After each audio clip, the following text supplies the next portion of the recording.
Forums have been in existence for 18 years. My name is Sheldon Brown, a member of the Tolerance Committee of North Shore Community College. It's my honor to introduce you to our new Vice President of Academic Affairs, Dr. Karen Hynek. Dr. Hynek is NSCC's new Vice President of Academic Affairs, and prior to joining us, she was the Chancellor's Fellow and System Director of P20 at the Minnesota State Colleges and Universities, which is located in St. Paul, Minnesota. Dr. Hynek was the Dean of Academic Affairs and Student Support at Minneapolis Community and Technical College, a community college similar in scope and size to that of North Shore Community College. Recently, Dr. Hynek led a statewide collaboration to develop a strategic plan to guide the public colleges and universities in Minnesota. And she's been very active in the student success movement in Minnesota. Her dissertation research was in early college high school programs, an area North Shore hopes to develop across our sending school districts. Let's give a big welcome to Dr. Karen Hynek.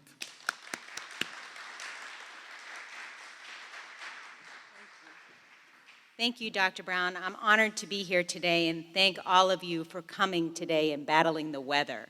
What an important conversation we're going to have today, and what a wonderful venue that the Forum for Tolerance has created between yesterday and today to really engage us in learning more about the social injustice issue of homelessness.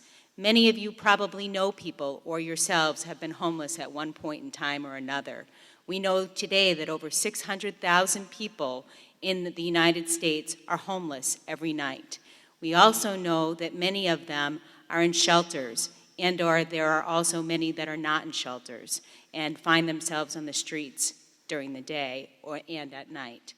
Today's conversation is very important, and we have many leaders that are part of this movement and part of the forum. So I have the distinct pleasure of introducing them. And if you're here today, please stand to be recognized. The first is Professor Richard Edelman. The second is Professor Jeremy Branstad. The third is Dr. Sheldon Brown. The fourth is Professor Gina Curcio. Jackie DiLorenzo.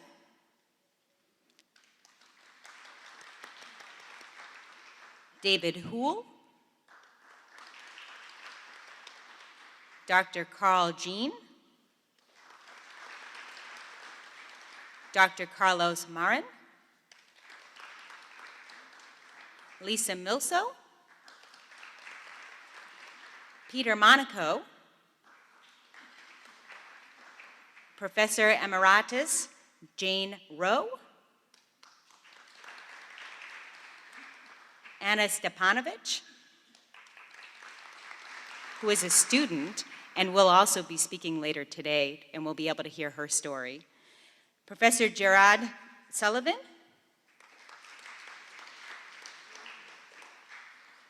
and Judie VanKooiman. I'm now going to introduce Dr. Lori Carlson. Good morning. I'm Dr. Lori Carlson, and I'm chair of the Forum on Tolerance, and I'm also co-chair of this event with my co-chair, who's a community activist, Judie VanKooiman, who's here. So welcome to the 33rd Annual Forum on Tolerance. Our subject for today is a very timely one, homelessness as a social justice issue. I would like to introduce you to our first two speakers. The first speaker who's going to join us this morning, Cheryl, a speaker from the Massachusetts Faces of Homelessness Speakers Bureau, will share her story of homelessness with us. The Speakers Bureau is a program of the Massachusetts Housing and Shelter Alliance, a nonprofit policy advocacy organization with the sole mission of ending homelessness in the Commonwealth. They work to ensure that the homelessness does not continue to be a permanent part of our society and they do this by initiating solutions to move people out of the crisis and into the permanent supportive housing in Massachusetts. The Speakers Bureau is comprised entirely of individuals who have experienced homelessness. They bravely share their stories so that we can begin to understand their perspectives on these complex issues that surround homelessness. It's important for the voices of those affected in the community to be heard. So in a moment, I'm going to introduce Cheryl. After her, you'll meet Anna Stepanovic, who is a former student at North Shore Community College, who's also a member of the forum and is going to share her own personal story.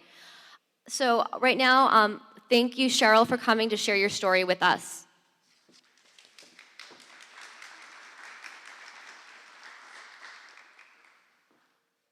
Good morning, everyone.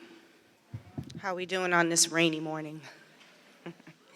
My name is Cheryl Middleton, and I am a member of the Massachusetts Faces of Homelessness Speakers Bureau. I have been actually speaking with the Speakers Bureau since 2004, before it actually was the Massachusetts Speakers Bureau. I'm part of the National Coalition of the Homeless Speakers Bureau, which is based out of DC. My family and I found ourselves facing homelessness back in 2004, and through my caseworker, I was asked to tell my story about my family's experience, and that's how I became a speaker for this organization. Throughout the many years, I've done a lot of volunteer work. I've worked with a few different organizations, volunteering, board member, and things of that nature. Homelessness is something that is very near and dear to me, and I feel that it's very important to raise awareness on this subject so people can understand it before they judge it, and once people understand, then we can move forward. And with that said, I'd like to share my story. As I said, my name is Cheryl Middleton, and I'm a single mother of 3 kids.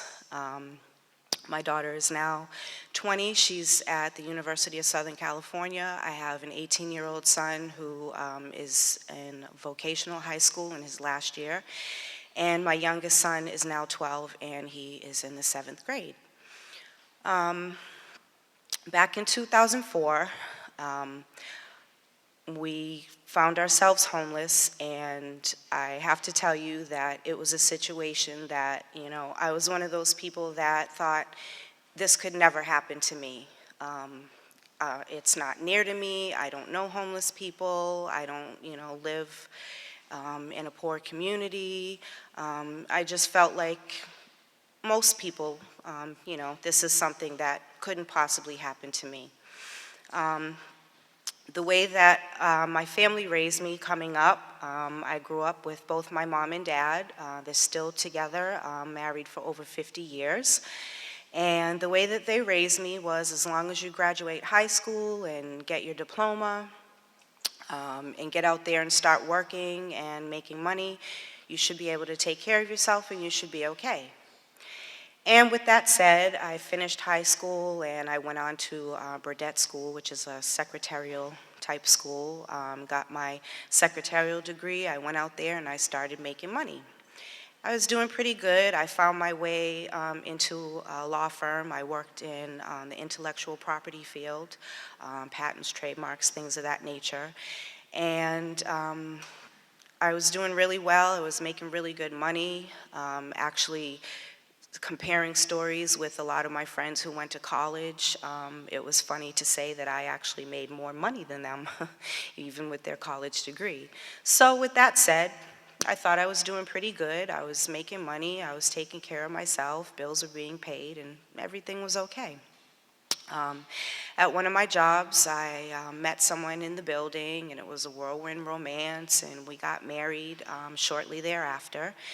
And soon thereafter, I had my first child, my daughter Kyla. And a couple of years after that, I had my son Darion. And unfortunately, the whirlwind romance didn't last quite so long. Being young parents, it's very stressful trying to work and balance everything. And also come to find out that both of my children were very sick. They had every respiratory infection you could imagine. They had asthma, RSV, bronchiolitis, pneumonia. They had allergies. My kids are allergic to nuts, so if anyone's aware of that allergy, that's something that's really, really scary, and it could be potentially fatal.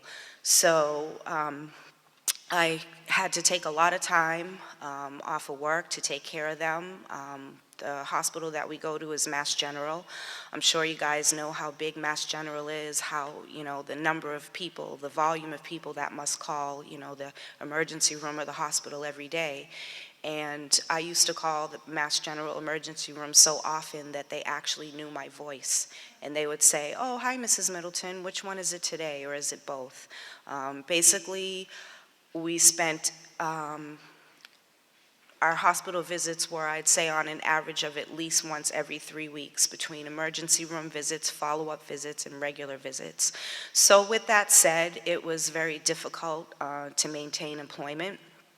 And while all of this was going on, my husband and I broke up, and I found myself taking care of these 2 young children all by myself.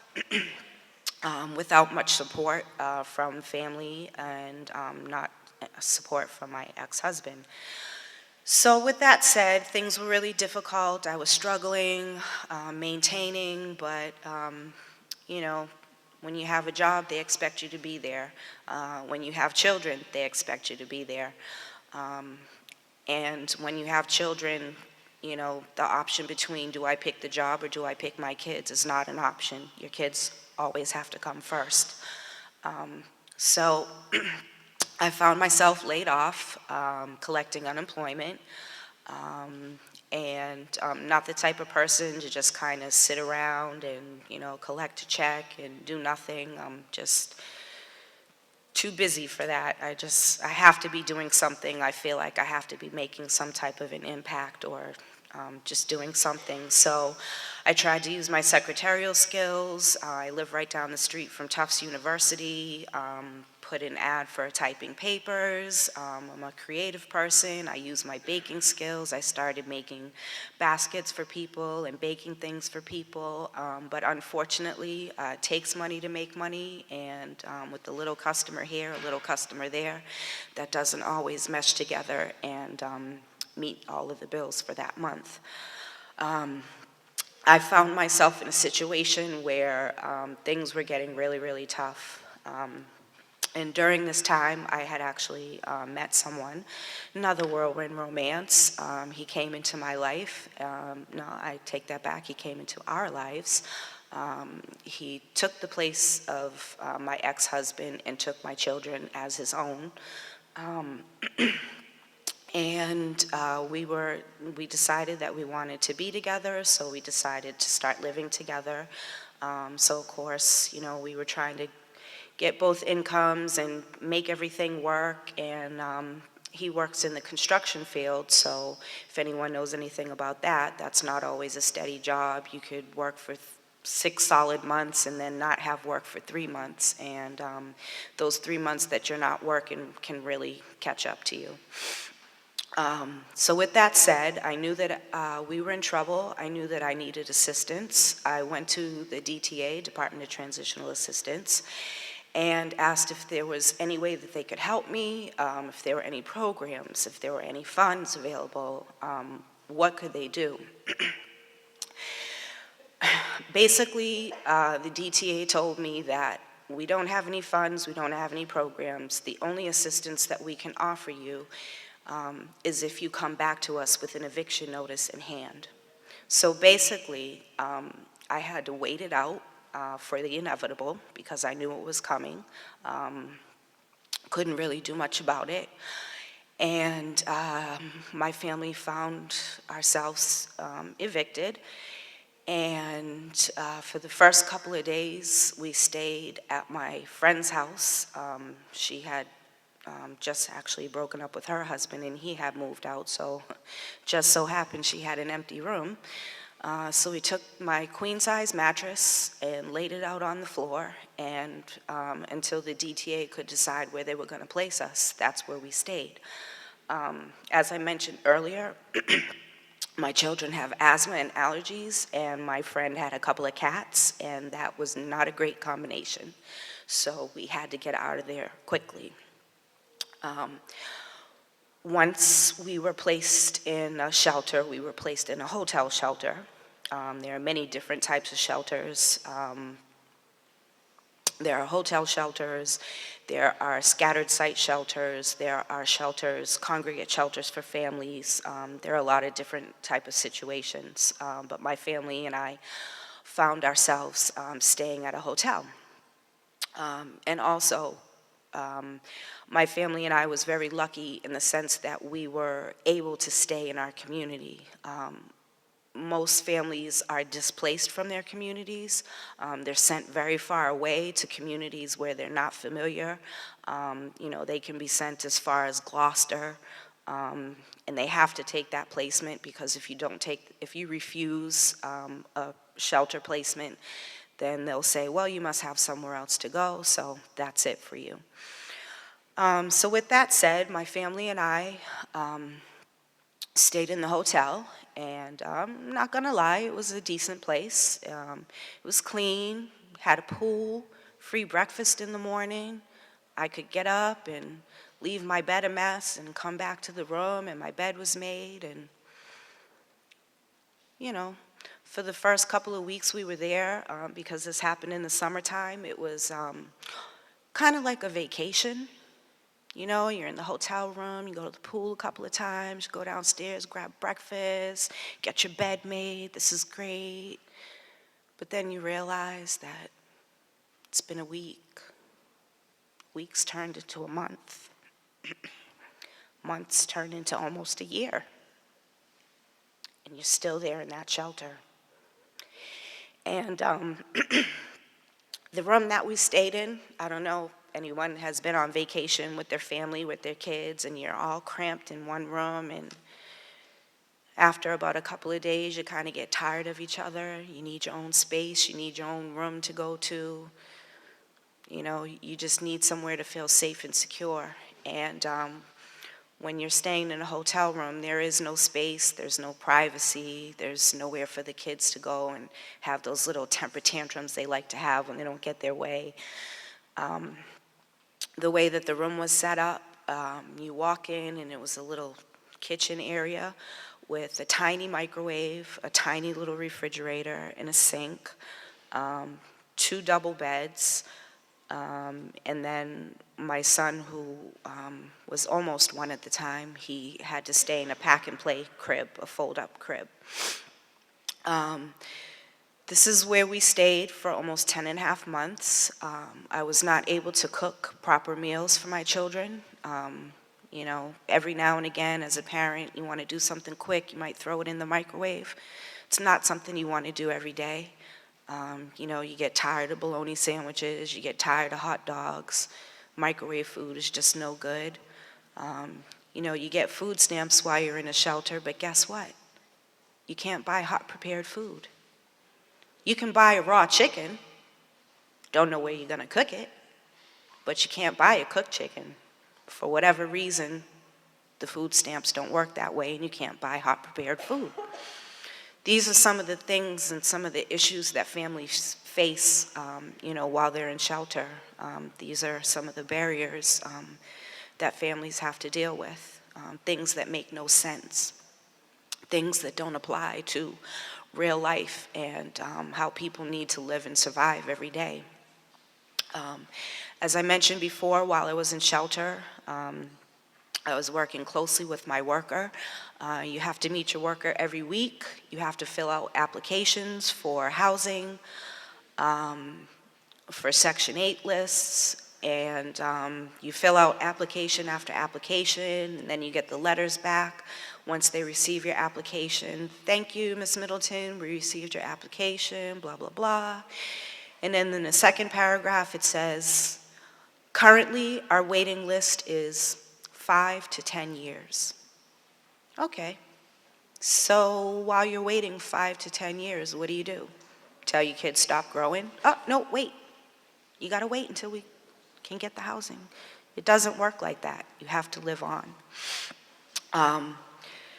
So as I was filling out all these applications and doing all of these things that I needed to do, and speaking with my worker, the one thing that I did find was that it was very important to tell my story so people can understand that homelessness can affect anybody at any given time.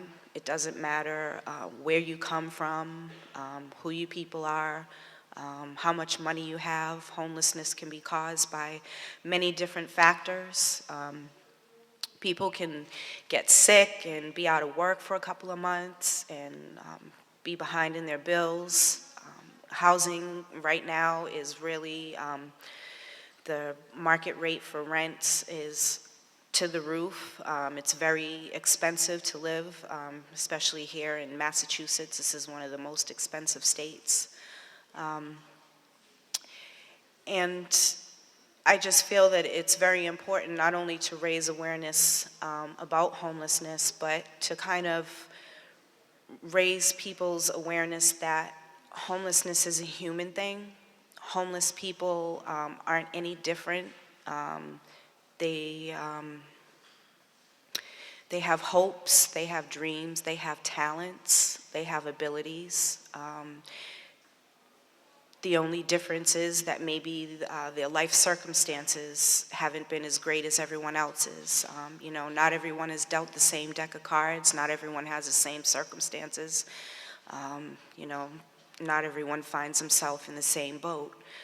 But the one thing that is common about homeless people and us as a people is that we are people and we're human beings.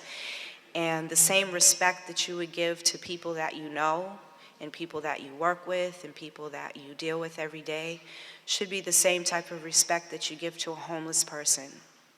You know, you should always remember that that person that you may see in the street or that story you may hear about someone, that's somebody's daughter, son, father, brother, mother, grandma. They belong to somebody somewhere, and they're special and important to somebody, and they are a human being. And that's what really matters, is once we get past all of the us and them and those people, and, you know, we have to treat them as subhumans because they live under different conditions. Once we can get past all of that and, you know, open our minds is when we're really going to be able to make change and, you know, to understand that everybody deserves a chance, everybody deserves respect and dignity, and nobody should be treated any differently because of their situation.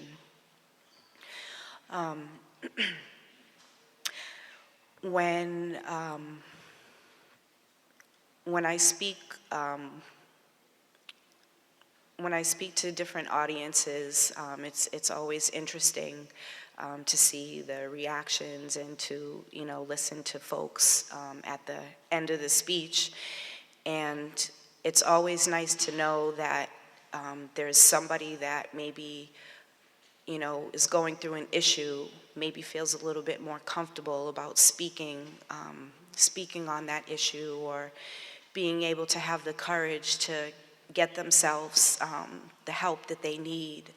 Because when you're homeless and when you're going through the situation, a lot of times it's very hard to focus on what's going to happen next month or make plans for the upcoming season, because all you can really think about is, where am I going to rest my head tonight? What am I going to eat tonight? What am I going to feed my kids tonight? It's something that just keeps your mind racing, and it's something that makes it very hard to focus. And also when people are in a situation where they're about to become homeless or they are homeless, because of the way society treats homeless people and the stigma of homeless people, nobody really is gonna be out there advertising their business and say, hey, I'm about to be homeless. Can anybody in this room help me? You know, people just, they're not going to do that because it's an embarrassing situation. It's not something that you want to share with everyone. And sometimes you don't even want to share it with yourself, so to speak. It's hard, hard to accept the reality of homelessness.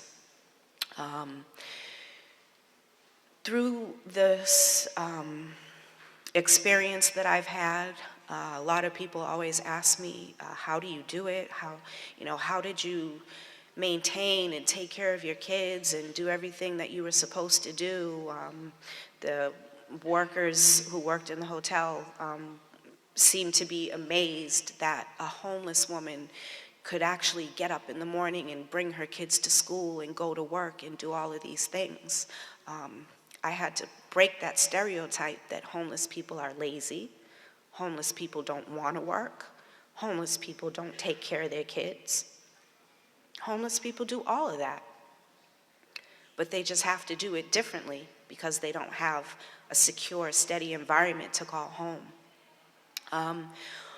One of the biggest barriers to people being able to maintain a roof over their head is the affordability. The affordable housing stock in Massachusetts is not great. There are programs, Massachusetts Rental Voucher Program, the Section 8 program, which offers rent subsidies. There aren't enough of those going around. And a lot of times, this is what keeps families in shelter, not because they're not doing the right thing, not because they want to be there, but because there is nowhere else to go that's safe, that's decent, that's affordable for them to stay. So again, just kind of opening your mind, raising awareness as to what the situation is and what needs to be done. And I think the most important aspect of homelessness is being able to advocate for more affordable housing and advocate for more programs to keep people in their homes as opposed to having them removed from their homes and then having to go through the process of rebuilding their lives again. I want to thank you for your time and for listening to my story, and I just want everyone to remember that, homeless people are people too, and they should be treated with the same respect as you would treat anybody that you love. Thank you.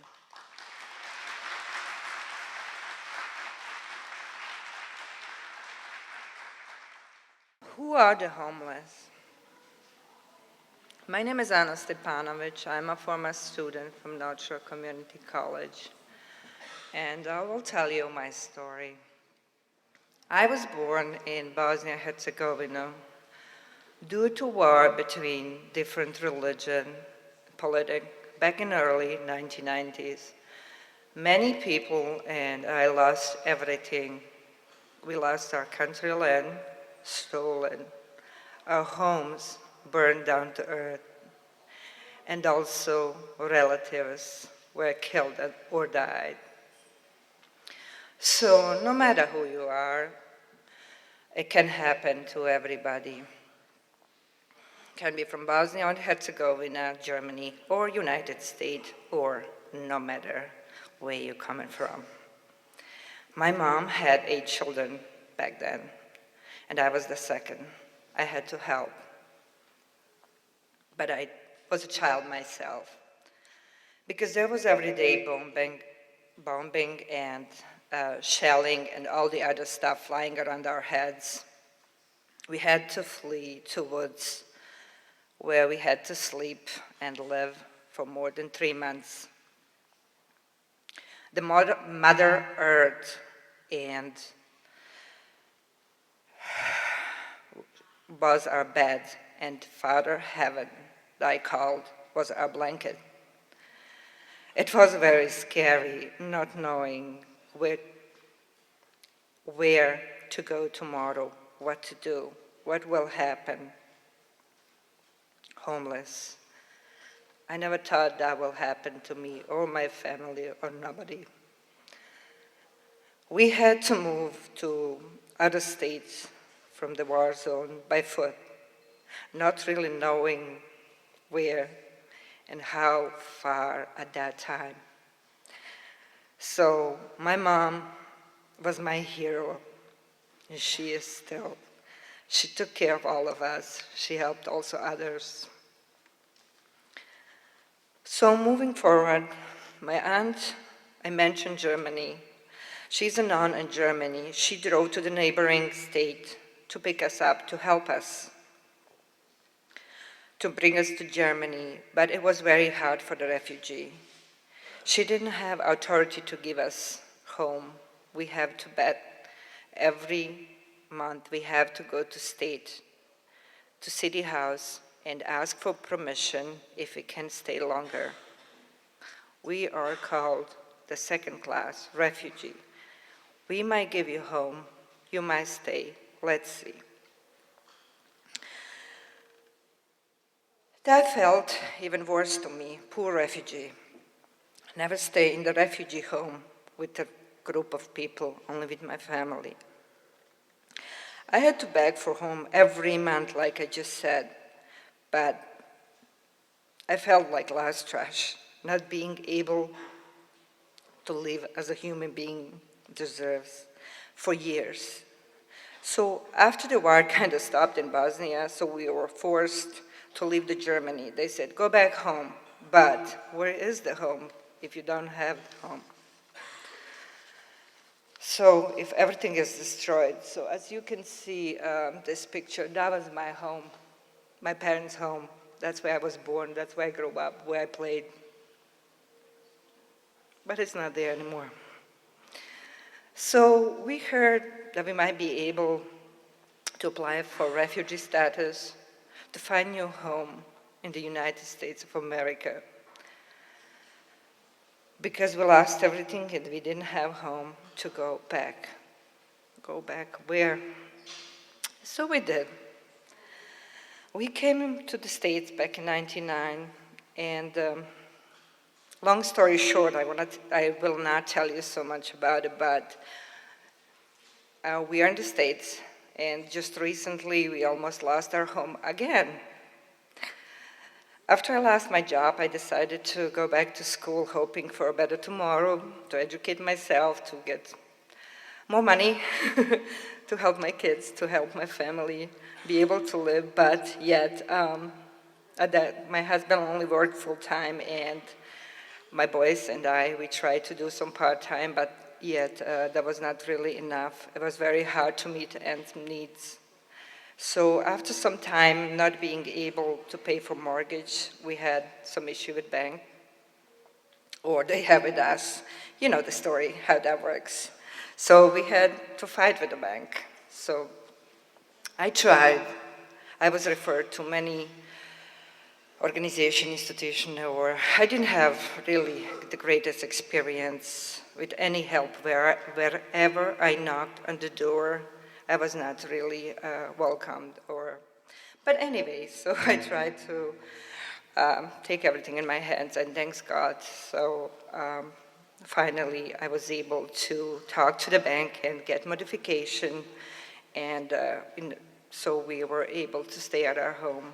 So that's my story, and it's only one thing that I'd like to leave with you today. One quote from a very wise person. I really don't know who she is or he, but they said, build a home wherever you go. So I asked myself, how can I build a home? I can't really keep one.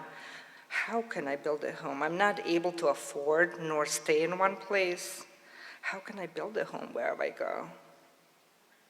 Bosnia-Herzegovina, Germany, United States, all over the world, anywhere.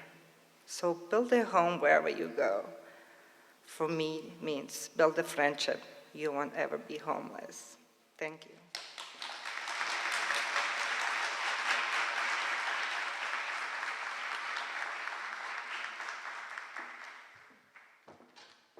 Thank you, Anna. If you notice there's a mic on this side of the room and on that side, I would be more than pleased if somebody has a question, if they'd like to stack up to the mic and ask a question of either Cheryl or Anna. Good morning. Hopefully things are going better for you. So just wondering what caused each one. Well, the last lady, I heard the First Lady. What caused you to become homelessness? Was it unemployment, prices going up, or family problems? I don't know. For me? What was going on was just basically not having enough income to support the household. And as most people know, once you get behind in one bill, then you're behind in another bill and another bill, and it's just kind of like a snowball effect. And once you get behind, it's very hard to keep up and to maintain. Like I said, I tried to seek assistance to get out of that situation, but there was nothing available for me. So basically, the lack of having an income to cover everything. Good morning. My name is Vin. I'm a student here and also a Marine Corps veteran. I also experienced homelessness for 2.5 years. What positives or negatives in the local community networks were you faced with, and how did they help you, or frustrations that they didn't help you?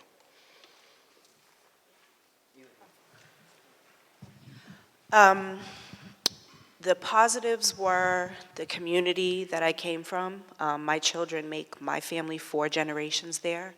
So although I got no direct support as far as food and money, people were supportive in the sense that we weren't treated like outcasts.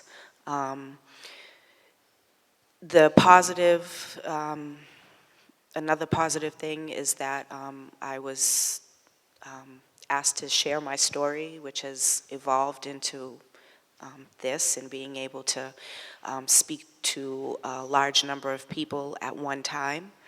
I would say, as far as negative experience, it's just dealing with the bureaucracy of the system and trying to jump through every hoop.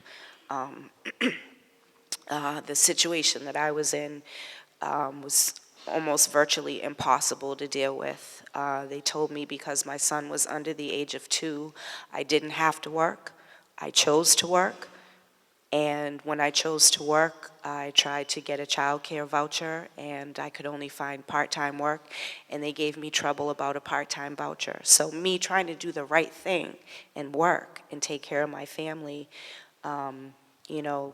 it was a negative experience to not be able to get the vital support because, of course, without childcare, you can't work. You can't, bring your kids to work with you. So I think, just navigating your way through the system can be very detrimental.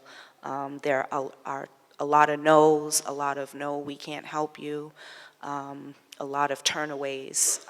But me, I'm the type of person, I don't take no for an answer. To me, every no is a hard yes. So, with the determination, you can get through it.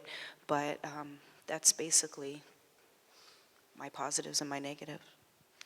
Yeah, I would agree with her, and I would just add it's very hard if you go through something new and you really don't know what is coming at you and how to handle it really, and you think you're right, but you're not. So one side says you're supposed to do this way, the other side says you're supposed to do the other way. So because of kids, of this and that, it can really be stressed. But stick with your family, and that's the best advice, and that can help really go through. So thank you. Good morning. My question is, what supports would have helped you get out of homelessness sooner? I know you had said prepared food. I mean, there's definitely roadblocks in using the supports, like the vouchers, not being able to work. What are some things do you feel that we could have provided as supports to you to make your homelessness reduced? I think it would be easier if the housing would be more affordable to middle class people, so the people that they can afford their homes and according to what they earn. that would be really helpful. And just a little bit to listen to the people, to listen to the story. I will go back what Cheryl said on the beginning. Homeless people are also human beings. They used to work, they did everything they could, but things happen. So we just need someone who would listen more and that, pay attention what people really need, to make sure they're able to afford the housing and put the food on the table. Thank you. I think the key thing here is prevention, preventing people from becoming homeless in the first place. Trust me when I tell you that it would be a lot more financially sound to give a family, say they may need $3,000 or $4,000 to help pay back rent and get back on their feet, as opposed to putting this family in shelter for months at a time. When I stayed in shelter, when you stay at a hotel, they slip the bill under the door. Well, oops, they made a mistake and they slipped the bill under my door. And I found out that the state was paying a little bit over $100 a night for my family to stay in shelter. That's over $3,000 a month. That's a mortgage. That's 2 months' rent for a 2-bedroom apartment. And this money, it was being spent to keep my family in a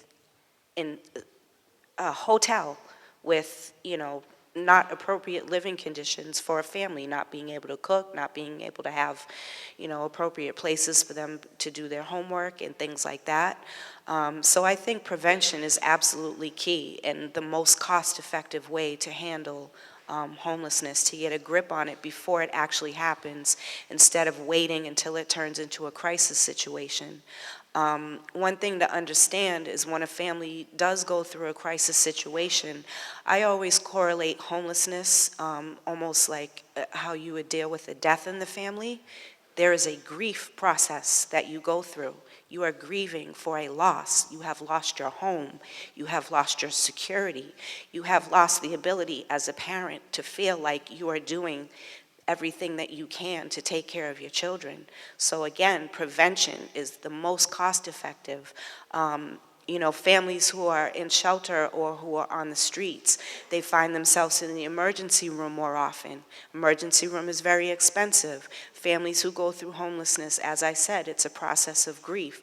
Other mental health issues that maybe were underlying could now pop up because now you're dealing with the depression of not having a home, not feeling secure, and not knowing what's going on. Again, that's another cost, medical cost. There are, costs to the family. Families are broken up over homelessness. Sometimes families can't stay together depending on the age of the children. There are some families that have young sons, and the sons are separated from staying in a family shelter because of their age and because of the fact that they're males. So again, I would have to say prevention. Any measures for prevention. The Housing First model is a perfect example of how that really works and operates. You definitely, you need to, in order to move on from homelessness, you have to have a sense of security and stability to be able to focus and really get yourself together and to prepare, for the future. And if you are able to stay in that security and stay in your home, it's a lot easier to deal with everything outside of that.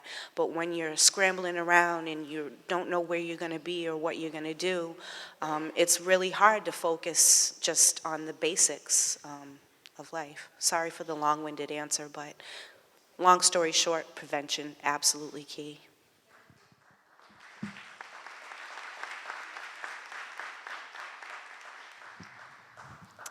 Hi, thank you so much for sharing both of your stories with us this morning. My name is Sister Linda Bessam, and I work at the Massachusetts Coalition for the Homeless just down the street, right here in Lynn. And my question to you, since the coalition does legislative work, if you could speak to your legislators, they would take you seriously. In other words, they would really take the measures that you, as a concrete example, just prevention that you just said, what would you tell them? What would you say would be the most important change that the state of Massachusetts needs to make to prevent and end homelessness? You've kind of already answered it in one sense, so, but. Just more funding to help families, increase the minimum wage, make housing more affordable. You know,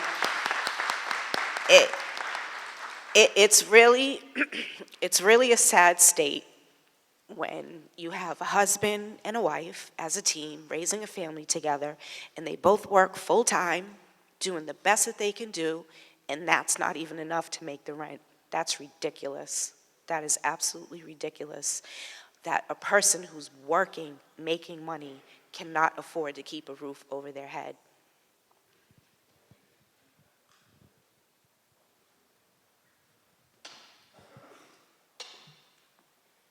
Morning.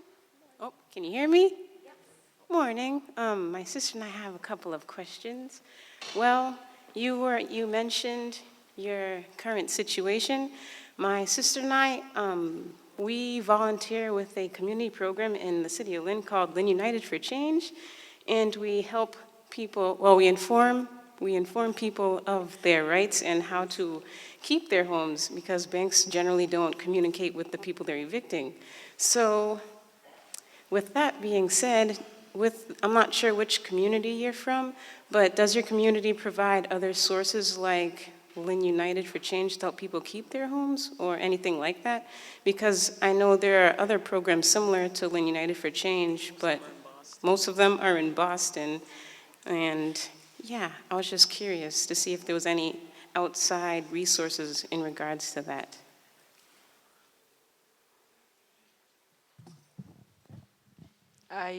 I was with Lynn United for Change. I actually, as I mentioned, I did not have the greatest experience, neither from Lynn United for Change or mediation program or anywhere. So wherever I knock on the door, I ask for help. So I was late. So I called the bank and I put everything in my hands. I asked for help on many, many places. So I wish I knew earlier before I came to this situation, but it was too late for me, so.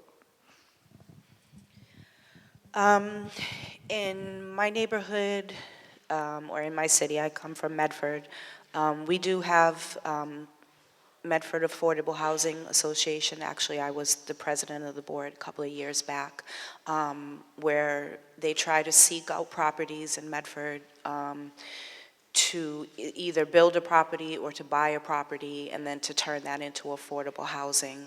So that's what they do in the city of Medford. As far as any other prevention programs, basically every time I needed assistance, I was told to go to the DTA, Department of Transitional Assistance. Hello. You ladies are very brave for sharing your story, so thank you.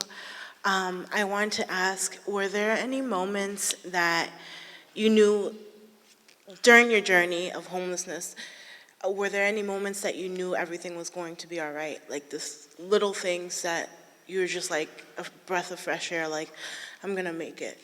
Are there any moments like that? It's tough, but you live with hope, and you're happy if you see that everybody's at least healthy, or maybe healthy, or everything. You know, you live from day to day, and you just hope for better tomorrow. I can say personally, we were not sick or something that we have to seek for extra help, but with hope, believing that there is something behind closed door, will be better. So you just look forward, and then you hope you'll find something. That's my story. Cheryl maybe have something else to say. For me, when I was asked to share my story, that opened up the hope for me, because it opened up doors for me to network with different organizations. One of the first organizations that actually outreached to me was Homes for Families. It's a great advocacy organization. I became a board member, volunteered, did a lot of advocacy work, did a lot of events and hearings at the State House. And for me, that moment was realizing that I was connecting with the right people in the right organizations, not only to help myself, but to teach me how to help other people as well. So that's definitely a breath of fresh air.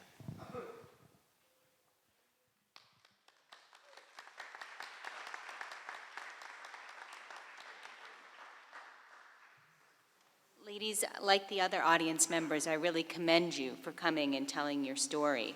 I have a question because you're both parents. How did you parent your children through this experience? And what lessons did you teach them through this experience?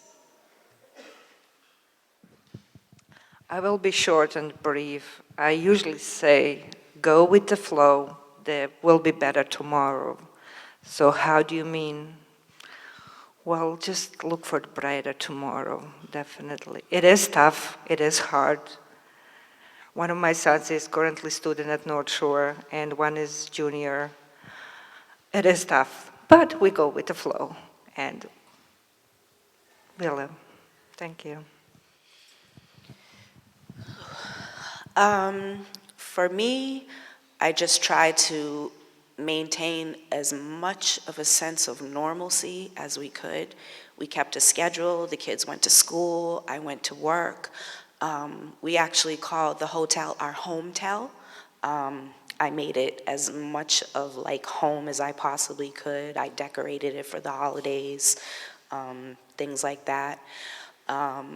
One thing that my kids definitely picked up is the determination and the spirit to never give up, to keep going, and to just have strength and resilience. This is definitely, this has definitely been a life-changing experience for my kids. They'll never look at the world the same again, but they also have a better understanding of how the world works and doesn't work, and they also understand that you need support, and it's very valuable. Even if it's just one person, you need somebody to lean on that you can trust to take you through the situation.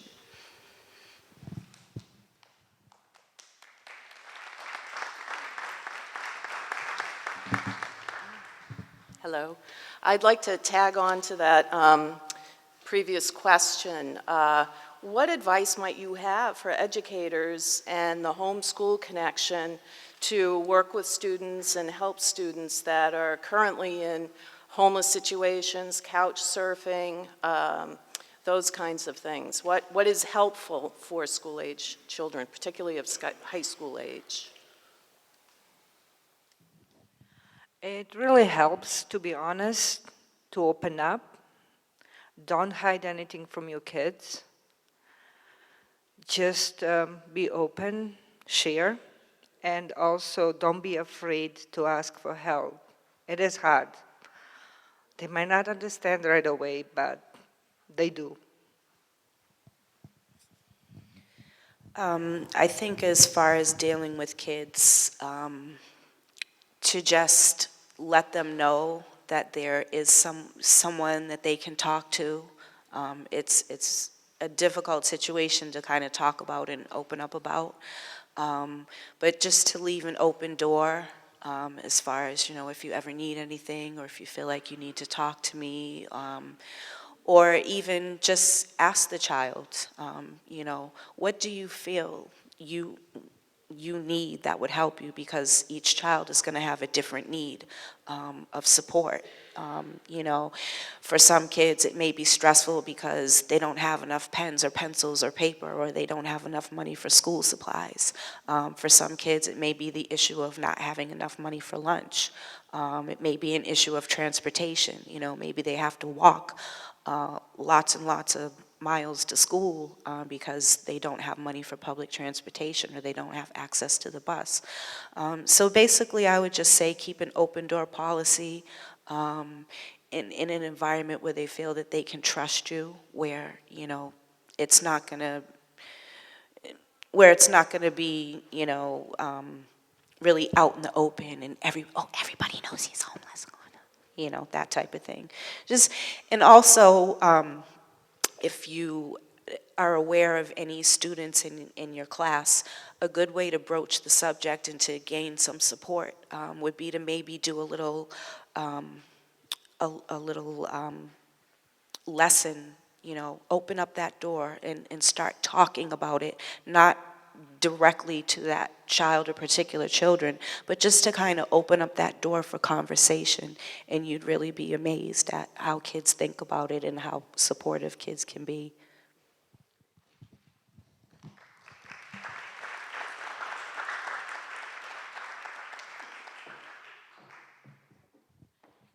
Thank you so much, Anna and Cheryl. That was amazing. Thank you.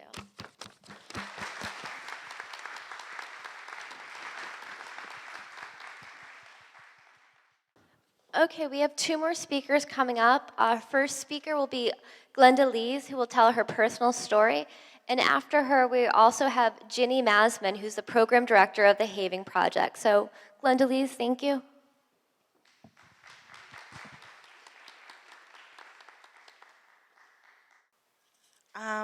Okay, so I went through homelessness.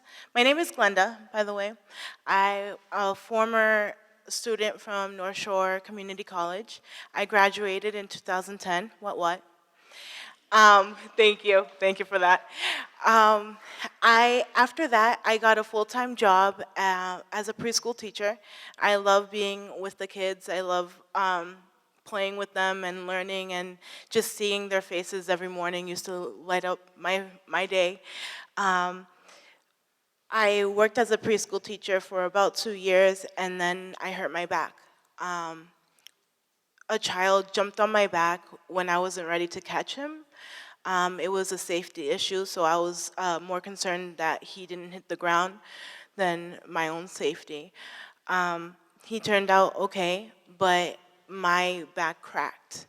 I heard it, I felt it, and ever since that day, my back hasn't been the same. Ever since then, I've had 2 surgeries. I've had over 16 cortisone shots, over 3 years of physical therapy, and nothing helps it. I was also taught that if I work hard and I keep my mind to it, I can succeed. So I did my part. I went through school. I had 3 full-time jobs, well, 3 part-time jobs, and I got myself a full-time, career. But no one prepared me for what was gonna come next. When I hurt my back, I was paying my mom's rent. I was paying the food. I was her provider. It's always been like that. I'm 1 out of 4, so it was my turn to take care of my mother. Ever since I hurt my back, I couldn't take care of her anymore. So all the pressure fell on me, and I didn't have anyone else to turn to. When I didn't have income to provide for my mother, she said, if you can't provide, then you're out. And I was only 21. I had saved up a lot of money, but it all went so fast when you're not working anymore and you're paying someone else's bills. So there I was, in the middle of Lynn, just like crying. I didn't know where to go and who to turn to. I had asked my friends if I could stay with them, but friendship goes so far. If you're an extra mouth to feed, if you take up any space, you're asking for a little bit too much. And that's what I learned. My mother called me a damaged human being, that I was worthless. I couldn't work, so what was my point of living? Till this day, it's still really hard to think about that. My mother she was my idol. She was my everything. And I was ready to take care of her. But she couldn't accept that I couldn't anymore. So I went to Lynn Housing Authorities thinking they'll probably have some answers. I went there. They said, "Do you have a restraining order against your mother?" I said, "No, she's my mom. Why would I do that?" And they said, "Since you don't have any documentation against her, we can't help you." They also asked if I had children. I said, "No, I've been working all my life, so I haven't gotten there yet." And they said, "Sorry, but it's a dead end from here." So they turned me away. Again, I was in the middle of Lynn, just not knowing what to do. I thought of someone that helped me get my GED when I was younger, and I called her, Catholic Charities in Lynn, actually, and she had nothing for me. I didn't have children. She couldn't help me. So she told me about a new program that was helping homeless youth. Being a youth, ages 18 to 26 now, we fall in between the cracks. I was falling in between the system. I didn't have children. I didn't have disabilities yet. I wasn't an elder, so there was nowhere for me to go. I was being forgotten. I was literally invisible. They told me about a new program opening up, and I went to Salem. They actually helped me with my self-esteem. They gave me gift cards to let me get clothing. They put self-value back into my my personality, back into my life. They gave me my life back. So as I sat there applying for different homes, different shelter opportunities, someone said to me, "Why don't you go back to school? Wasn't that your plan anyways?" And I said, "Oh my gosh, I wanted to study psychology." And they said, "We'll help you get into school." So that summer I was enrolled in Salem State University, and I found somewhere to live. They helped me by putting self-value back into me. They gave me gift cards so I had enough clothes to go to school and feel confident. My mother had took everything away, losing my job, hurting my back. I was I was at my personal rock bottom. I couldn't look in the mirror anymore and see me. And that program, just by giving me 1 or 2 gift cards, they told me I was worth it again. They told me that with those little gestures, I knew that I had to keep pushing, that life wasn't over. It wasn't over yet. While I became homeless, I also came to myself. I was honest with myself, and I realized that I am a lesbian. And I grew up in a very Christian, strict household, so battling homelessness and battling with myself, because I didn't want to be a lesbian. I dated guys. That's what I did. I had to find a husband that had money and have kids. That's the way of life. But something new was right around the corner. When I accepted that about myself, I joined NAGLY, North Shore Alliance of Gay and Lesbian Youth, based in Salem. They gave me a spot. Just by going every Tuesday, I knew where I stood in the world. I knew that I had an impact. I have an influence in other people. And that just helped me to become more confident in the choices that I made. They gave me a place to be me. And I was safe there. So I went to Salem State University, and I was in NAGLY.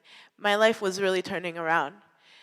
But even though I was in the dorms, I struggled with the vacation breaks. As everyone was packing up, getting excited to go back home and visit their friends and everything, I was worrying about where I was going to stay. They don't just let you stay there because you live there. You have to pay up to $400 every week to stay at the dorm you already have. as kids got excited to go home, my anxiety built and built. I was there again. I was homeless. How can I deal with it this time? I thought I was through that already. But then the program at Salem, in Salem that I found, they told me they would fund me, that I didn't have to go anywhere, that that was my home.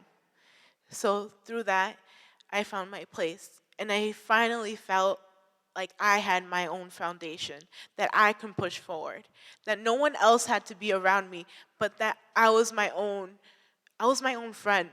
I was my family. As I realized that I was actually stable now, I fell in love, and her name is Mari. We're still together for 4 years now. We have a cute puppy, thank you. We have a cute puppy and we're living the life right now. Sometimes it gets hard, but knowing what I came from, it just, you look around and you say, wow, I have a roof over my head. I have cable. I have HBO. I mean, that gets expensive. But like, I get to look around and be like, that's my life now. I built this. This is my foundation, and it's not going anywhere. As long as I'm responsible and keep going, no one can take that away from me. So if I have something to share with the social workers that turned me away and for the ones that helped me, is that please just instill hope in any client that you see. And for the homeless, don't lose hope. There's always someone there waiting to help you. There's always support out there. There's a lot of people just waiting to help you. So don't lose hope and keep your head up. That's my story. Thank you.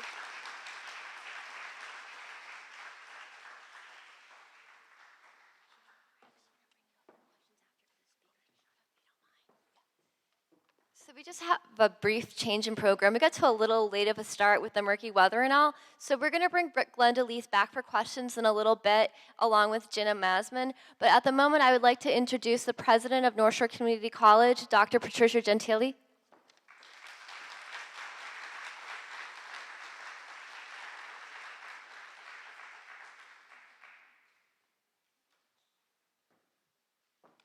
Thank you, everyone.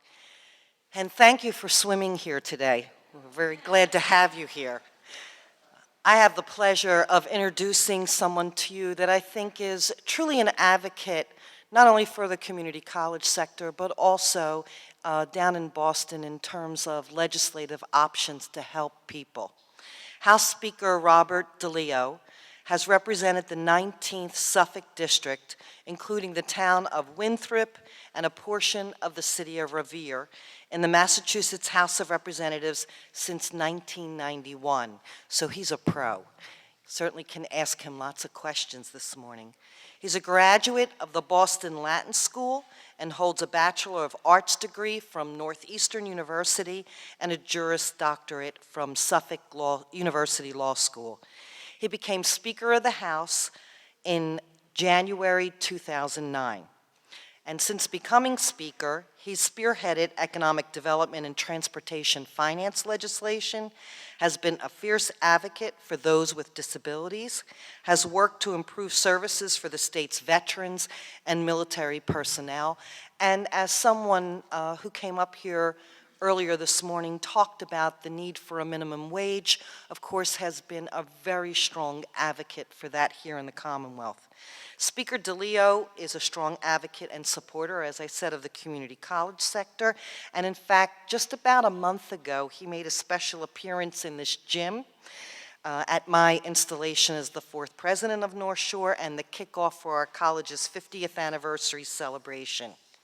So it's really a pleasure for me to introduce the Speaker of the House, Mr. DeLeo.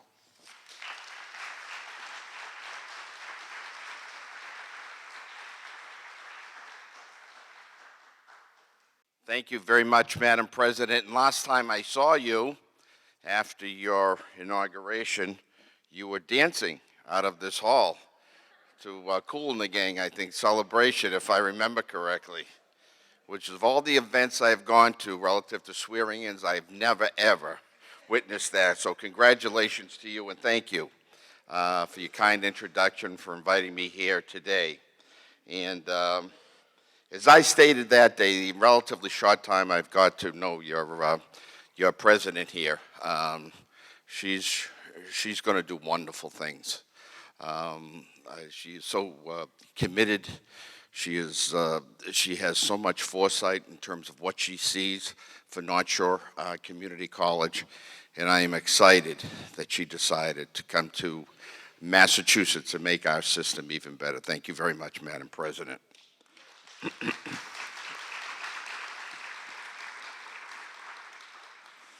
Are there any students here, by the way? Wow. Why aren't you in class? Huh? I was walking here, I was saying to my staff, everyone's sleeping in today because of the weather. No, you're all here. But thank you for all the dedicated individuals and organizations here today, and thank you to Judie VanKooiman. Judie, by the way, is a constituent of mine in Winthrop, so I know how devoted that she is also to this cause. And we are fortunate to have all of you as advocates up on Beacon Hill. And one of the things I would like to mention in the previous speaker, who I caught most of her remarks, that's the way you advocate up on Beacon Hill. That by far is some of the most effective advocacy that you can have when you hear someone talk about a real life story in terms of how the decisions that we make can affect you here at the local level. So that was just a little sidelight, but I can tell you that that was very, very effective, and her words were very moving, and I'm glad she has cable wherever she is, although it's a little expensive now. But whenever I deal with the issue of homelessness, I think of one of my political heroes, Hubert Humphrey, who liked to talk about the moral test of government, and I'm sure you've heard this. But Humphrey believed that the moral test of government was how we treat those in the dawn of life, the children, those in the twilight of life, the elderly, and those who are in the shadows of life, the sick, the needy, and the handicapped. I believe that those battling homelessness squarely fit into this category. We must all work to address these issues. His words have stayed with me since I assumed the speakership in 2009. And importantly, even more importantly, during the Great Recession period that we went through as a Commonwealth and as a country. Homelessness and housing needs have always been a priority. Our goal has been to make a lasting change. While we must and do take immediate action, we must also have invested in programs that seek to prevent homelessness and reduce reliance on shelters. This is notable because it shows the legislators' commitment to social justice. We understand the intersection between homelessness, health, education, and economic opportunity for both individuals and the Commonwealth as a whole. We continuously invest in the Massachusetts Rental Voucher Program, providing families with new opportunities as they move towards independence. We invest in home base because we know how important stability is, whether it's allowing a child to stay at their school or an adult to stay at their job. This program provides families with building blocks towards success.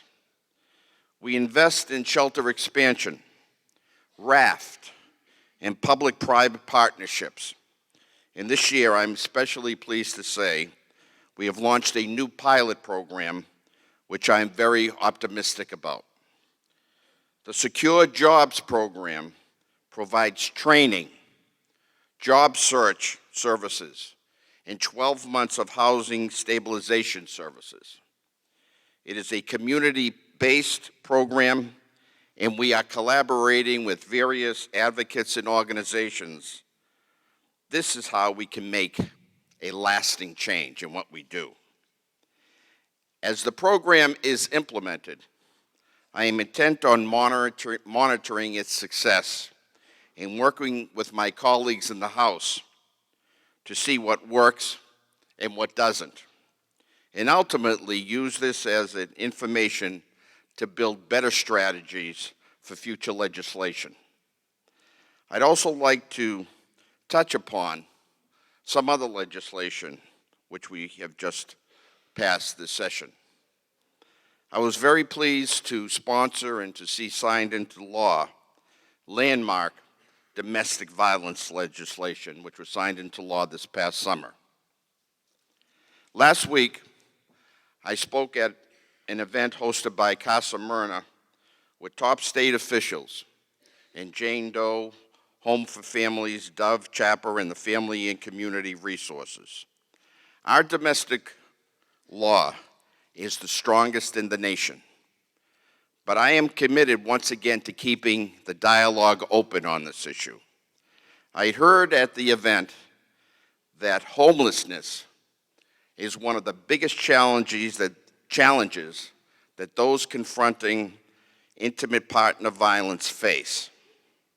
This new law broadens court authority related to custody and child support orders, examines existing loopholes, elevates criminal penalties, and establishes employment leave for victims of domestic violence. These components, amongst others, are immediate actions that will help make victims gain security and, most importantly, gain independence. But as we drafted the law, we knew that we had to position ourselves for future work. It also establishes a special commission to examine the housing and shelter options available to victims of domestic and sexual violence. By this coming June, this commission will report to the legislature of the state of current affairs and how we can expand upon the resources through legislation. This is a great example, once again, of the importance of folks like yourself reaching out to your legislators and telling them issues important to you.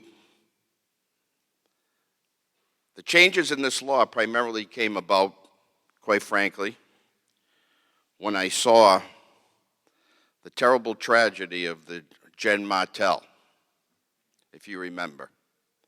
And as I watched that unfold, whether it be on television or the newspaper or wherever, I looked and I said to myself that this was a tragedy waiting to happen. I could see it.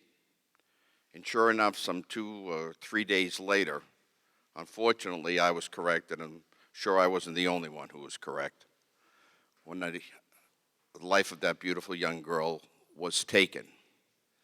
As a result, I felt that we had to do something, that something went wrong.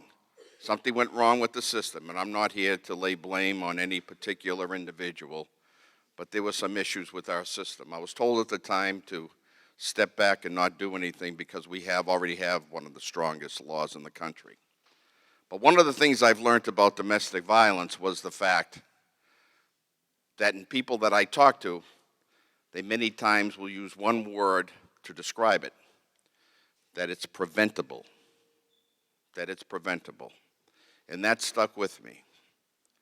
And that's why I went out to some various shelters in Newburyport and Cambridge and met with various folks as well, district attorneys, lawyers, social workers, some of the agencies, Jane Doe, which I described. And we came up, I think, with one of the best laws, or has been stated as such, in the country. Again, another example of how people, your advocacy, can change things up on Beacon Hill and change laws here in Massachusetts. In addition to that, the legislative substance abuse bill will also help address homelessness. Importantly, the law attempts to try to end the spin dry cycle of addiction by requiring all insurers to cover medical costs. I have heard time and time again about individuals wanting to get clean, going through the painful process of detox, only to use access to health care in relapse. It is my hope that our legislation will help end that painful cycle. We know that when individuals successfully detox, they are more likely to seek out support programs that can help with housing and health care.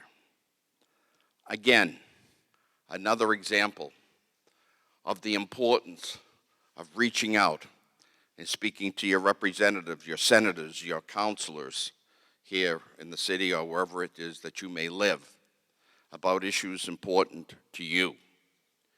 What I saw in my district, which I represent, was that I was going to an inordinate amount of funerals and wakes of people who had overdosed and died.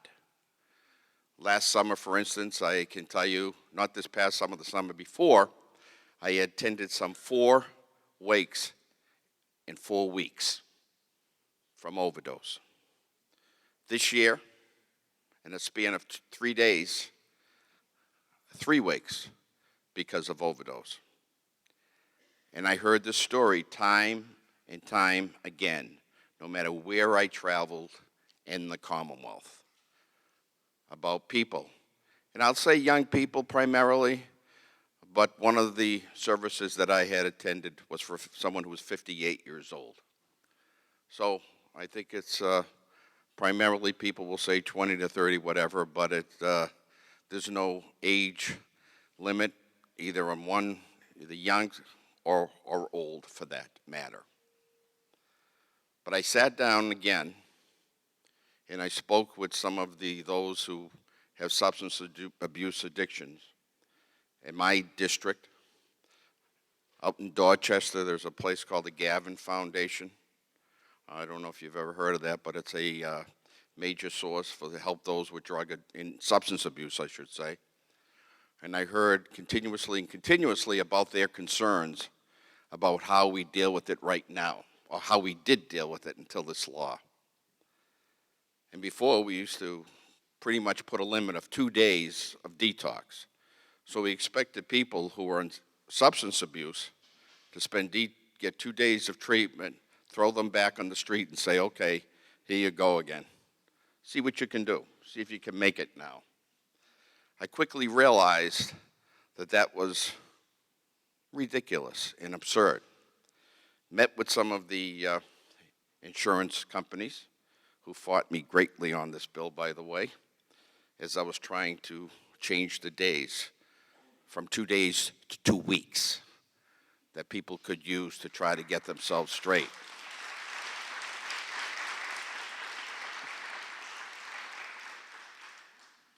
But again, I bring that up, and I guess I'm sorry if I'm veering from what I'm supposed to be talking about here, but I think it sets the importance of why all of you are here today and why I'm really impressed of the number of young people that are here. I hope you're not skipping class, but it's great to see so many of you that are here to talk about these important issues of our time.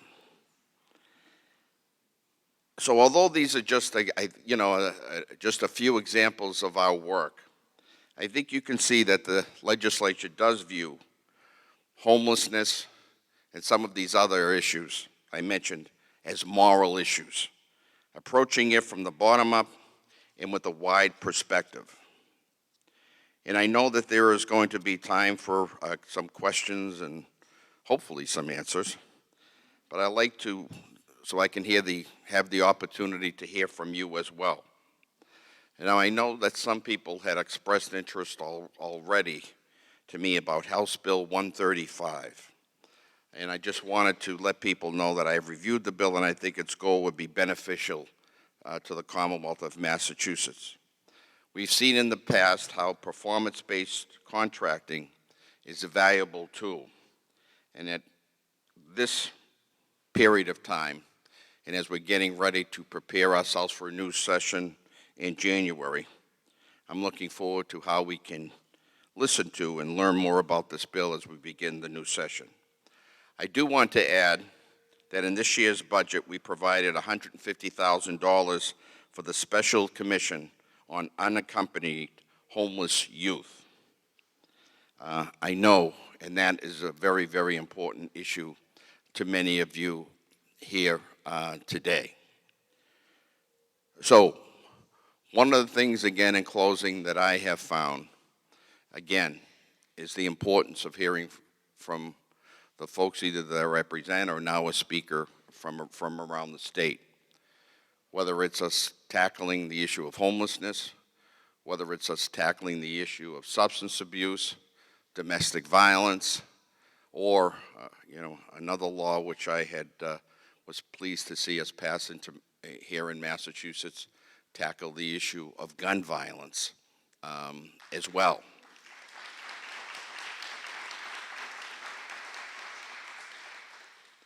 That again was a very interesting issue.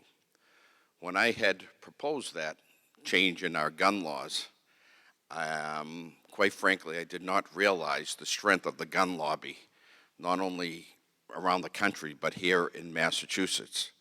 I can't tell you the number of emails that I personally received from around the country, actually.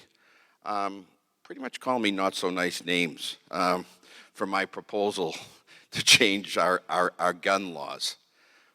But again, because of the strength of the anti-gun violence movement, the handgun violence, anti-gun violence folks out there in particular, John Rosenthal, who I worked very closely with. I don't know if you know John, but John is has been heading up this anti-gun violence for a long time. And as a matter of fact, if you're outside Fenway Park on the Pike, if you ever see how many people have died as a result of gun violence, that's John's little billboard that he had put together. But again, were it not for the support and the advocacy of people like you, that law would never have been possible. So again, I thank you sincerely for having me here this morning. I'm hopeful that when I leave here that my district and Winthrop and Revere, which both are on water, will continue to exist. I sincerely hope so. As I see what's going on in some of the places up in the North Shore, I heard Peabody and Beverly and some places even closed school today, I guess. You're not going to do that, by the way. Keep it open. But with that, I'll open it up. Thank you very much for having me. I'll open up to any questions that you may have.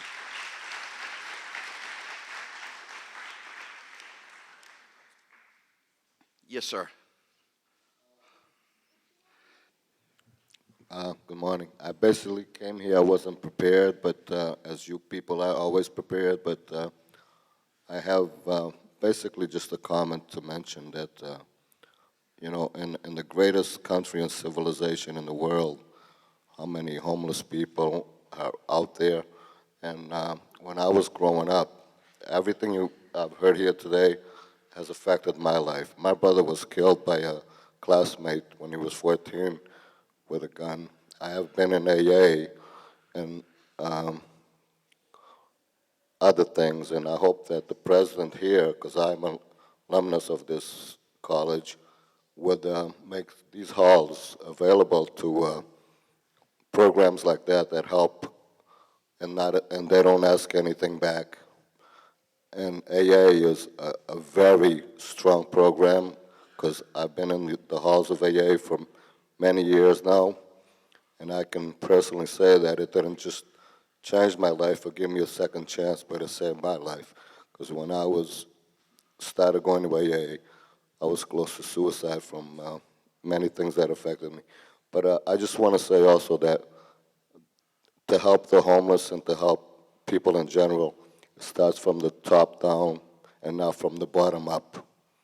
And when you have billionaires like Walmart, who the whole family's worth close to $200 billion, and they put 20 employees in a store at minimum wage, and a couple of them are special needs people, something's got to be done. You know, like the savings and loan in Wall Street and all of those people, top crime, white-collar crime, because, you know, America is an example to other countries. And I just came from Europe, and white-collar crime is starting to happen there too, so white-collar crime should be really dealt with a lot harsher than blue-collar or no-collar crime. Thank you. Thank you. I will tell you that the issue of homelessness has been probably one of the most frustrating issues that I have dealt with, not only since I've been in the legislature, but before that, when I served as chair of Ways and Means, and even through the legislature. This is an issue which I will tell you that when we put together the budget, we spend a lot of time trying to come up what we feel are real solutions to the issue. I can remember one year I think we spent close to $1 billion over a period of time to try to rehab many of the apartments and other places that needed work so that we could change the issue of homelessness and turn it into an issue of giving people an actual place, to live. And we made some great strides, especially in what I consider to be a real problem anyways, is having people having to live in hotels and motels and the like. And then unfortunately we have found that, the rolls keep on increasing, and we tend to get reliant more upon those hotels and motels. So again, I work with the chair of the housing and some of the other folks as well. And once again, I know in this budget cycle, we'll be dealing with it as well. One of the other things I have learned, and I apologize for keeping you waiting, was a program which I had filed an amendment to the budget, was the issue, and I think the previous speaker sort of hit upon this, was the issue of the LBGT homelessness in particular. One thing which I had learned was the high number of gay youth who had an issue relative to homelessness.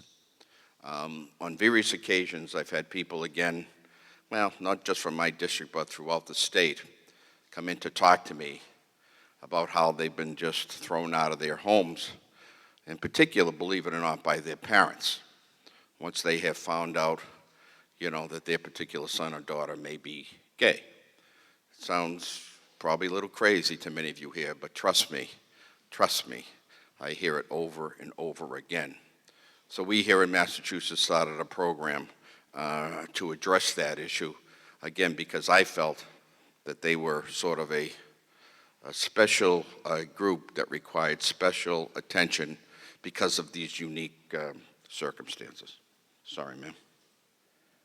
That's all right. What's the name of that program for the gay and lesbian youth for homelessness? I'm asking that, but that's not my question. Yeah, there's no particular Name title yet. to it, Okay. but it's aimed at Oh, that's that. great. Thank you. I was just wondering how you're going to address the mental health issues, because a lot of people with homelessness are impacted from mental health issues. Great question. As part of that, the substance abuse that I referred to you earlier about, part of that as well was the issue of mental health. In one of my previous lives, whatever, it would be somewhat before, I used to work in the probate court and represent a lot of folks with mental illness, actually. So I know a little bit about the subject. I don't pretend to be all-knowing about it, but one of the things that we have found when we deal with the issue of substance abuse, actually, was the issue of mental health as well. And what we did with the legislation was to create more beds, make it easier for folks with mental illness to get into facilities.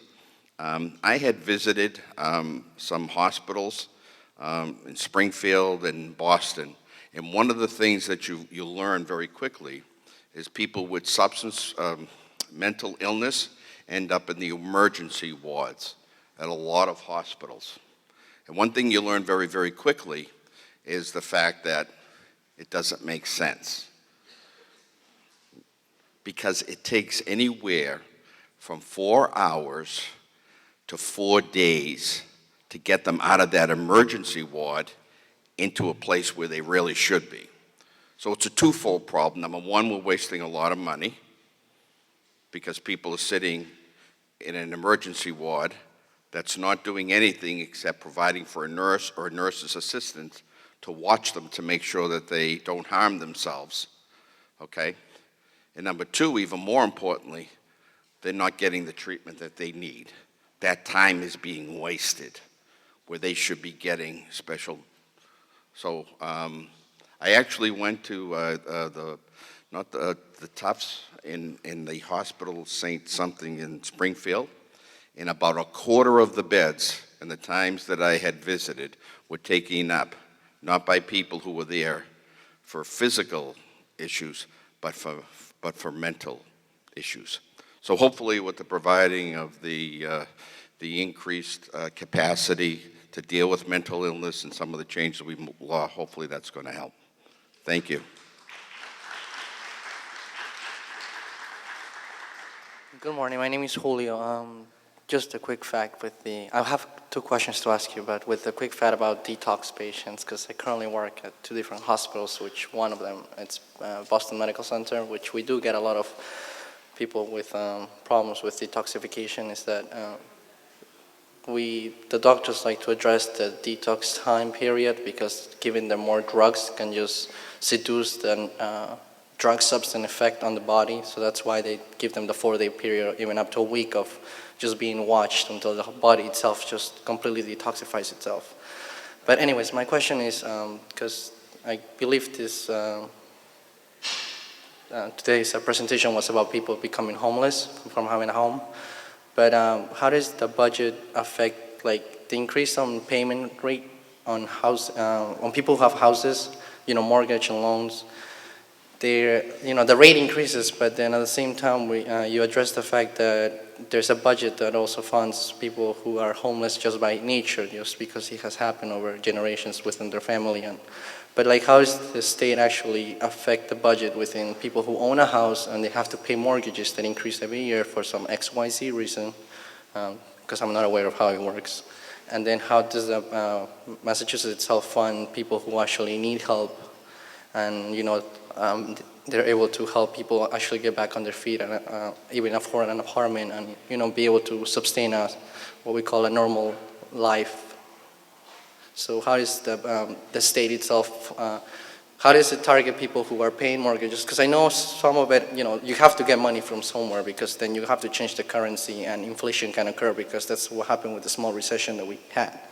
We are not going to increase the dollar amount that the White House is going to take out, because that could cause inflation, but at the same time, it's going to have an effect on the population, which is us as the people. So how is the state is able to fund all these great organizations that do help people, but at the same time not, like, what gets targeted to able to be, to make these funds happen? Okay, I hope I understand. Sorry for the trouble question. It's just that my hobby is like politics, so to me, I was waiting for someone with a big name to get up here so I can ask the big questions. That's the long question, anyway. But I will tell you this. First of all, when you talked about mortgages, one of the things that, in talking about the whole issue of homelessness and mortgages, one of the issues that I talked about I mentioned the Great Recession, and there were a lot of folks who likened it almost to a depression that we were going through, not only in the state, I should say, but in this country. So one of the issues that one of the bills that we passed was to have a change in terms of people who took out mortgages that we ordered the banks and the mortgage companies or whatnot with an obligation to go back to those people having a problem and to try to restructure what their mortgages were. Now, we only have so many rights to go back and interfere with banks and mortgage companies, but we felt that there was a great need for that because people, quite frankly, just couldn't be paying some of these outstanding mortgages. In terms of I guess you're saying the budget and how that works in terms of homelessness and whatnot, I will tell you that there is great support, not only from this area or Boston, but throughout the state, in terms of folks who are looking to address the issue of homelessness. And I can tell you that over the years we have spent a great deal of financing to get it done. My feeling is that, which I alluded to in my remarks, to address homelessness, you have to do more than address, the issue of where people live. You have to also address opportunities for people. That's why, quite frankly, I've been a huge supporter of community colleges as a place where people have that chance. I look at education as the great equalizer in terms of between, those folks who maybe come from wealthier communities to those who may not have the wealth. But if you go to college and get a good education, I'm hopeful that those types of folks can get themselves into a job and get them out of the situation that they are in. Thank you very much, Julio.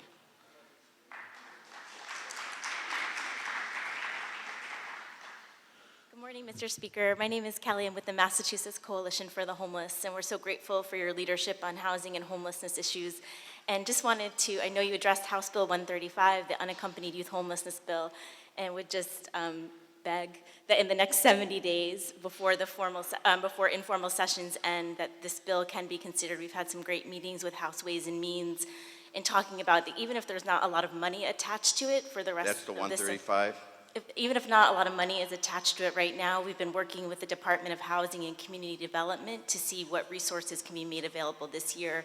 They've allocated some funds from the Massachusetts Rental Voucher Program, which you mentioned, that will be dedicated to unaccompanied youth. So trying to leverage existing resources within the FY15 budget, but to make a statement to the incoming administration that this is a top issue. We know that youth who are experiencing homelessness right now, what they constantly tell us is they can't wait another session. So we just ask for your reconsideration and continued leadership. Thank you. We'll try to do that. Thank you very much.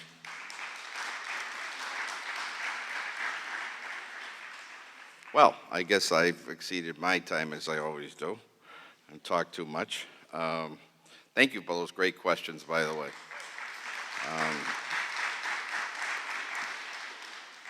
I now have the opportunity really to introduce the lady who invited me here today. And when I told her what I had on the schedule, she wouldn't take no for an answer, so I had to rearrange everything else to make sure that I got here, because she felt, and rightfully so, that this was a very, very important topic. She has been very involved not only in Winthrop, but in communities surrounding Winthrop and the North Shore area.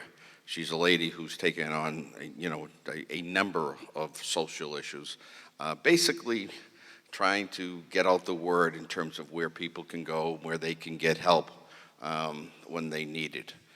Because we often presume that people will know who they would call or whatnot, but that's many cases not the truth. So, but this lady has taken it upon herself on her own time and whatnot to go out there and let people know that there are resources out there that we have, and there is help out there.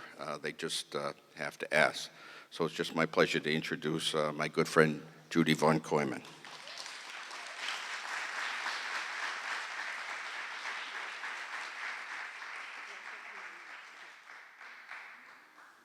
Thank you, Mr. Speaker, or Bob, as I get to call him, because he's a very, very dear friend and does a lot for our little town of Winthrop. So I greatly appreciate you coming today to talk to this very important topic. If you saw me walking down the street, would you be able to tell if I was homeless or not? You see, there is not a face to homelessness. It can happen to anyone. You see, I was homeless for 9 months. And I'll start from the beginning. I actually wrote a story, becoming a widow about 4 years ago. In the middle of July 2007, my life began to change. The direct sale company I worked part-time for closed its doors, and I was without a job. The following week, I was laid off from a position I held for 18 years with a major law firm in Boston. It was on that day that I adopted my new motto, "There's a reason for everything." A couple of weeks following my unemployment, the unexpected happened. My life really changed and my motto was set in place. My husband, Van, who owned a major appliance repair company in our hometown, had been complaining off and on of a sore throat. However, he had not now discovered a bump on his neck. Finally, I persuaded Van to make an appointment with the doctor. His doctor scheduled him for a biopsy, which resulted in a diagnosis of esophageal cancer. The prognosis was not good. The doctor could not give him a time span. However, if he was to undergo treatment, he had only 30% chance of being cured. Van and I spent the last month together, making him as comfortable as possible. My big guy gave up the fight on September 6, 2007. The same day, our oldest granddaughter, Samantha, turned 18. Samantha and her grampy were very close, and Samantha said, "When we celebrate my birthday, we'll celebrate Grampy's life too." I was deeply grateful that Van did not suffer too much. I would not wish that on anyone. It was on that day that Van died that I adopted another motto, "Live each day to the fullest." One of the first sympathy cards I received was from Nancy Williams, the director of the Winthrop Senior Center, also known as Robert DeLeo Senior Center. Nancy and her family were customers of my husband Van's repair service. Nancy's card really touched me, so I decided to go to the senior center and introduce myself. Nancy asked me if I wanted to start volunteering at the center. I was thinking about giving back to my little town, so I jumped at the chance to volunteer, and I've been volunteering ever since. The first day that I was introduced to Nancy Williams, I knew I had met a very special angel. Later, with my granddaughter Dana, the youngest one, we met the rest of the Williams family, and Dana thinks of Nancy and her husband Jimmy as her extended aunt and uncle. I started working with another direct sale company with family products because I find that connecting and having that face-to-face time is important to me. Also, I've been working other part-time jobs, and I started a home-based business as a personal assistant. In order to keep busy and occupied, I have joined some networking groups. Van would have been kicking my you-know-what if I was sitting around doing nothing after he died. I have not joined any support groups because I felt did not need that particular help. However, this was a personal choice, which some people who have lost a spouse may benefit from that type of help. Van and I owned a two-family house and had a wonderful tenant for 20 years. Shortly after Van passed away, she moved for financial reasons into elderly housing. After she left, I hosted foreign exchange students who I enjoyed very much, but that didn't pay the mortgage. I tried renting the apartment once again to no avail. Now, fast forward 2.5 years, it's time to sell the family home. Prospective buyers came and went, and then finally the right buyer came along, and they wanted me to stay and rent from them. They were a wonderful family and treated me the same. I did not want make that much money from the sale of the house, which required a lot of renovation. I kept some of Van's belongings and have given some to family who requested some items. I've donated his clothes and gave away his tools to a friend who's in the same type of business. I purchased a new car, by the way, by myself because our car had bit the dust, so to speak. It did not pass inspection and was denied a sticker. I paid a couple of bills and months of rent in advance and to the new owners and paid some bills. Soon I was struggling with more bills and rent. I had depleted all my money market funds from my 401k that I received from the law firm that employed me.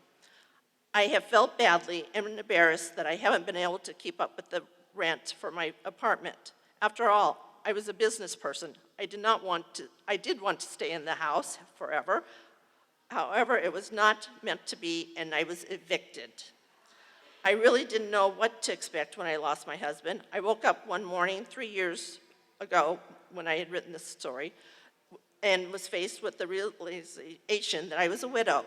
That sounds like a horrible word, but it was a fact that I could not change.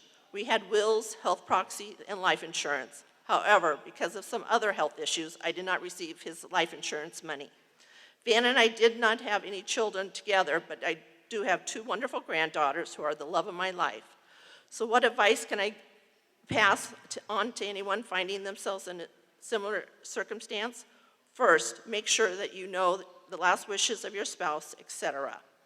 Do not assume that all your medical or life insurance policies are in order. If you own your own home, protect your greatest asset. Don't rush into any major decisions. Families have good intentions, but only you can decide what's best for you. Keep the lines of communication open between the friends you shared. Just because a partner has passed on does not mean those relationships cease. Continue to be active in your church. If you are a senior, think of joining AARP or your local senior center, where many resources are available to you. But my most advice to you is to follow my motto, live each day to the fullest. I'm excited to begin a new chapter in my life. I'm looking forward to where it may lead, even though I still miss my big guy every day. So now I've been evicted. What do? I can't impose on friends. They have their own lives. My immediate family was not in the area, and I really didn't know the first steps of what to do when I became homeless. I lived in Winthrop. There isn't any shelters there. There are a couple in Boston, but I didn't want to go back and forth every day through the tolls. And the only other option was to go to the Lynn shelter right down the street from here. And oh, what a learning experience that was. I started my sleep by sleeping on a mat, but I did end up sleeping on a cot. And I was grateful to have at least a roof over my head. Fast forward 9 months later, I finally leave the shelter. I get my own apartment back in Winthrop and to go into the home health care field. I still have some struggles, but I try to keep a positive attitude and keep going. When I became homeless and couldn't find any real resources, I decided to start a resource information show 4 years ago called Life Issues. There are 5 local cable stations that air it, including LynnCAM, who is here today taping. Thank you very much. And it's also on Facebook. And on the 5th anniversary of my husband's passing, I wanted to do something in his memory. Since he owned his own business and was very kind and helpful to his customers, I wanted to do something to help others too.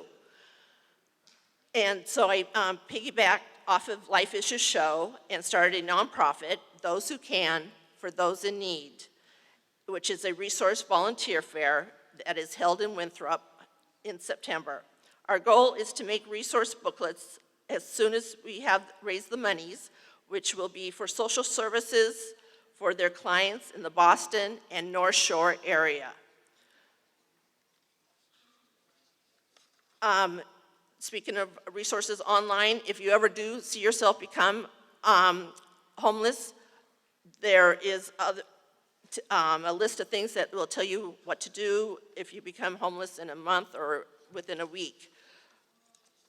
I have some cards on the check-in tables for both Life Issues Show and Those Who Can for Those in Need, that if you like to follow up with me for questions after I'm here all day. And I would like to end with this quote, when passerbys ignore homeless people, they don't know if that was a man or a woman in uniform previously. They should not be invisible. They cannot be ignored. Thank you for listening to my story. I encourage you to visit the resource tables in the back. They're full of resources. They also have volunteer opportunities, which I'm a big volunteer queen. I love volunteering. And they also have some fundraiser things coming up. So thank you. We'll be back in 15 minutes with the rest of the panel with Jeannie Manson. Thank you.